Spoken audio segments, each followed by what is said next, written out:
নতুন যারা duet video নিয়ে কাজ করেন তাদের জন্য আজকের এই ভিডিওটা। আমি নতুনদেরকে গাইডলাইন দেই যারা ইউটিউব এবং ফেসবুকে কাজ করেন ডুয়েট ভিডিও নিয়ে।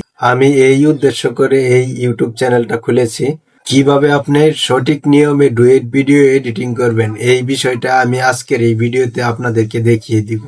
এই গুরুত্বপূর্ণ ভিডিওটা শেয়ার করে অন্যদেরকে দেখার সুযোগ করে দিবেন।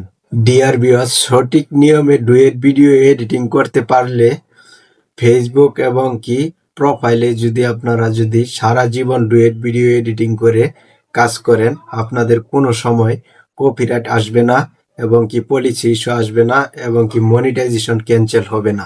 কিভাবে ডুয়েট ভিডিও এডিটিং করবেন এখন আপনাদেরকে আমি দেখাবো। এখানে টাচ করার পরে এখানে যে এইচডি যে অপশনটা আছে এই বাটনের উপরে একবার টাচ করব। তারপর নিচে অ্যাড ওয়ান লেখা আছে, এখানে টাচ করব। এখন এক নাম্বার যেটা করতে হবে, এই ভিডিওর ভয়েসটা আমরা রিমুভ করে দিব, ঠিক আছে?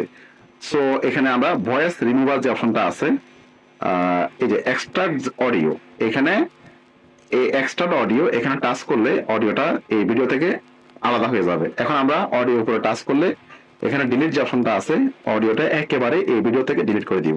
মনে রাখবেন, অডিও যে ভিডিওর সাথে আপনি ডিলিট করবেন ও ভিডিওর সাউন্ড বা ভলিউম কমাবেন না। ভলিউম কমালেও কিন্তু অডিও লিঙ্ক থেকে যায়। আর যদি এভাবে যদি আপনি অডিওটাকে আলাদা করে ডিলিট করে দেন, পরে অডিও কোনো লিঙ্ক থাকবে না। আচ্ছা, তারপরে হলো এখন আমাদের এখানে কিন্তু এই ভিডিও সেট করা হয়ে গেছে। চাইলে আপনি এই ভিডিওর কালার যেমন আছে তেমনই রাখতে পারেন, অথবা আপনি সামান্য এদিক সেদিকে একটু ক্রপ করে নিতে পারেন। যেমন ধরেন এখান থেকে একটু ক্রপে আসবেন, এখানে ক্রপ বাটনটা যেটা আছে এই ক্রপে আসবেন। ক্রপে আসার পরে আপনি এখান থেকে এই যে একটু এদিকে এবং এদিকে একটু কমিয়ে নিবেন, ঠিক আছে? একটু কমিয়ে নিবেন। ওকে, কমিয়ে নেওয়ার পরে এবার টিক মার্কে দিবেন। তারপরে আমাদের ভিডিওটা কিন্তু একটু ক্রপ বা সামান্য কাটিং কুটি হয়ে গেছে চতুর্পাশ থেকে। এবার এই ভিডিওতে আমরা যে ভয়েস দিব এবং নিজের যে পেজে দেখাবো সেটা নিয়ে আসবো, ওই ক্লিপটা নিয়ে আসবো। এই জন্য এখান থেকে আমরা ওভারলেতে আসবো, অ্যাড ওভারলে। তারপরে এটা আমি এই ভিডিওটা তৈরি করছিলাম, সো এটাকে নিয়ে আসতেছি।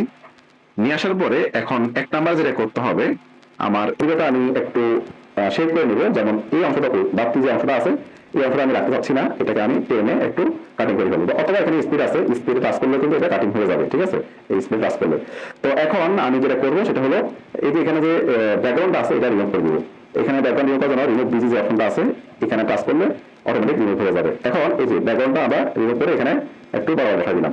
এখন অনেকেই কিন্তু এভাবে কিন্তু ভিডিও করে, বাট আমি বলবো এই নিয়মে, ঠিক আছে, এই নিয়মে ডুয়েট ভিডিও যদি আপনি করেন, যখন তখন যে কোনো সময় আপনি 100% 24 আওয়ার্স অল মান্থ অল ইয়ার সারা জীবনে আপনি রিস্কে থাকবেন।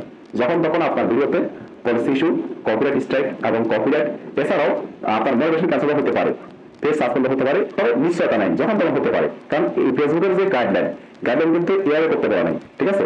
তো এগুলো আমি আপনাদের দেখিয়ে দিয়েছি, মানে এআই যে কিভাবে করবেন সেটা দেখিয়ে দিয়েছি, কিন্তু আমি আপনাদের করতে পারবো না, এই সিস্টেমে করতে পারবো না, ঠিক আছে?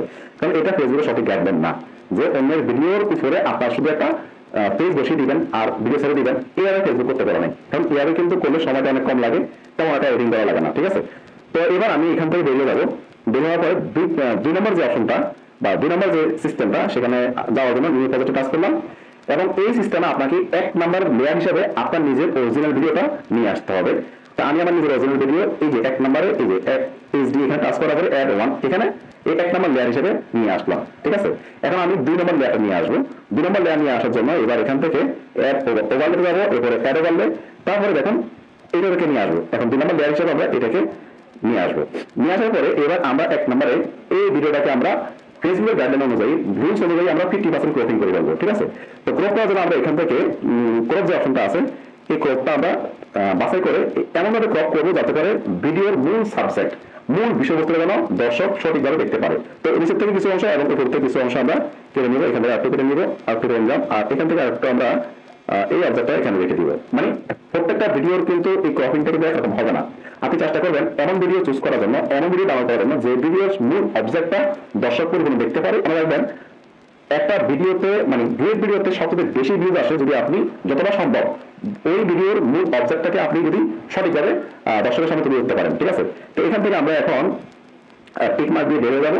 বের হওয়ার পরে এবার এই লেয়ারটাকে মানে ডুয়েট ভিডিওটাকে যেটা ডাউনলোড করছি সেটাকে আমরা টেনে উপরে দিকে নিয়ে যাবো। এবং আমরা এটা এখান থেকে যে এই দুই মানে আঙুল দিয়ে দুই আঙুল দিয়ে অথবা আমরা এবার টেনে একটু সমান করে দিব, ঠিক আছে? আমরা সাইডের উপরে ডানে বামে সমান করে দিব, যাতে করে আমাদের লেয়ারটা ঠিকঠাক মতো এখানে ম্যাচ করে। ওকে, এখন দেখেন আমার কিন্তু এখানে অলরেডি অর্ধেক মাথা নাই হয়ে গেছে। এই 2 নম্বর লেয়ারটাকে আমরা কি করব, অ্যাডজাস্ট করব। 1 নম্বর লেয়ারটাকে সিলেক্ট করার পরে টেনে আমরা আমাদের মাথাটাকে একদম পরিপূর্ণ রেখে দিব। ওকে, রাখার পরে এবার দেখবেন যেখান থেকে শুরু করব, এখানে আমি আগে 1 নম্বর লেয়ারটা সিলেক্ট করার পরে আমরা স্টার্টিং পয়েন্টটা একটু নির্দিষ্ট করব। তো স্টার্টিং পয়েন্ট নির্দিষ্ট করার জন্য একটু প্লে করতে হবে। এই যে এখান থেকে আমরা শুরু করবো, মানে এই জায়গা থেকে শুরু করবো, এই জন্য এই অংশটা বাদ দিব। তো এই অংশটুকু বাদ দেওয়ার জন্য আমরা এটাকে টানলে এটা ঠিক হয়ে যাবে। ওকে, এবার আমরা একটু টান দিলে এটা আবার উপরে চলে আসবে। তো এখন যেটা করতে হবে, এই ভিডিওর যে অডিও আছে এটা অডিওটা রিমুভ করে ফেলবো। তো অডিও রিমুভ করার জন্য আমরা আবারও এক্সট্রাক্ট অডিও এই অপশনটা বেছে নিব। এই যে এক্সট্রাক্ট অডিও, এইটাকে আমরা ভয়েসটাকে কি করবো, ডিলিট করে দিব। একটু এক্সট্রাক্ট হয়ে গেলে এখানে কিন্তু এই অডিও লেয়ারের উপরে টাচ করলে এখানে কিন্তু ডিলিট যে অপশনটা এটা পেয়ে যাবে। এই ডিলিট করে দিলাম, ঠিক আছে। মানে এই ভিডিওর অডিও সিস্টেমটা বা ভয়েসটা কিন্তু রিমুভ হয়ে গেছে। এখন আমরা যেটা করবো, এখান থেকে এবার একটু ব্যাগে আসবো। ব্যাগে আসলে এখান থেকে এবার আমার যে লেয়ারটা আছে বা আপনার অরিজিনাল ভিডিও যে লেয়ারটা আছে ওই লেয়ারটা সিলেক্ট করবেন। সিলেক্ট করার পরে আমরা নিচে চলে আসবো বা এর শেষে চলে আসবো।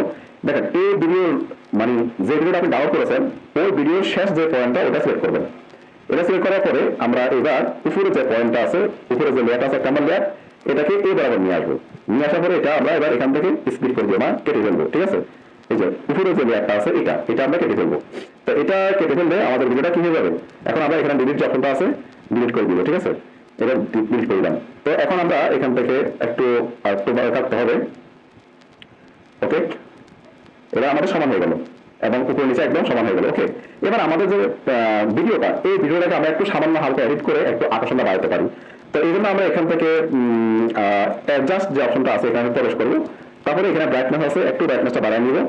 আর এখান থেকে ক্লিয়ারিটি, এখানে এই অপশনটাকে একটু ফুল করে দিব, তাহলে ভিডিওটা সম্পূর্ণ ক্লিয়ার দেখা যাবে। আর বেশি একটা ফুল ব্যাপারটা দেখা নাই, এখানে ব্ল্যাক আছে, একটু আমরা এটাকে মাইনাসে রাখবো। -7 রেখেছি আমি, দেখুন -7 রেখেছি। আর এখানে হিউ আছে, এটাকে একটু +5 এর মধ্যে রাখবো। আর এখানে ডিগনিটি এই অপশনটাকে আমরা একটু বাড়িয়ে এটাকে একটু মানে ডিপ করে দিব, তাহলে কি হবে, নিজের ফেসটা একদম স্টুডিওর মতো মনে হবে, ঠিক আছে। তারপরে এখান থেকে আমরা একটা ফিল্টার ইউজ করবো। এই যে এখানে একটা ফিল্টার দেওয়া আছে, একটা ভালো মানের ফিল্টার ইউজ করবো। এই জন্য এখান থেকে 4K যে ফিল্টারটা আছে, মনে রাখবেন ক্যাপকাটের মধ্যে এই 4K ফিল্টারটা কিন্তু খুবই একদম রিয়েলিস্টিক। ওকে, তো এই ফিল্টারটা আপনি ইউজ করলে তাহলে আপনার ভিডিও কোয়ালিটি একদম 100% 4K হয়ে যাবে। এতে করে আপনার ভিডিও কোয়ালিটি 4K হওয়ার কারণে ভিডিওটা বেশি বেশি রিকমেন্ডেশন সাজেস্ট পাবে, দর্শকও দেখতে ভালো লাগবে। সো আমাদের কিন্তু এই ভিডিওটা ফেসবুকের গাইডলাইন অনুযায়ী এডিটিং সম্পন্ন হয়ে গেছে, আর আমরা এটাকে এক্সপোর্ট করবো। তো কিছুক্ষণের মধ্যে এক্সপোর্ট হয়ে যাবে। তো এইভাবে আমি এখন যেভাবে দেখালাম, এই নিয়মে যদি আপনি ভিডিও এডিটিং করেন আর সেই ভিডিও আপনি আপলোড দিবেন, সারা জীবন আপলোড করে যাবেন, কখনো আপনার ভিডিওতে কোনো জায়গায় পরিস্থিতি আসবে না, কপিরাইট আসবে না, এমনকি আপনি মনিটাইজেশন ক্যান্সেল হবে না। আর যদি আপনি প্রথম যে নিয়মে দেখাইছি যে ব্যাকগ্রাউন্ডটা রিমুভ করে তারপরে 1 নম্বর লেয়ার হিসেবে অন্য ভিডিও রেখে 2 নম্বর লেয়ার হিসেবে আপনার ভিডিওটা রেখে যদি আপনি ব্যাকগ্রাউন্ড রিমুভ করে ভিডিও তৈরি করেন, তাহলে সেক্ষেত্রে ঝামেলা হতে পারে। আশা করি সবাই পাশে থাকবেন। আল্লাহ হাফেজ, দেখা হচ্ছে পরবর্তী ভিডিওতে।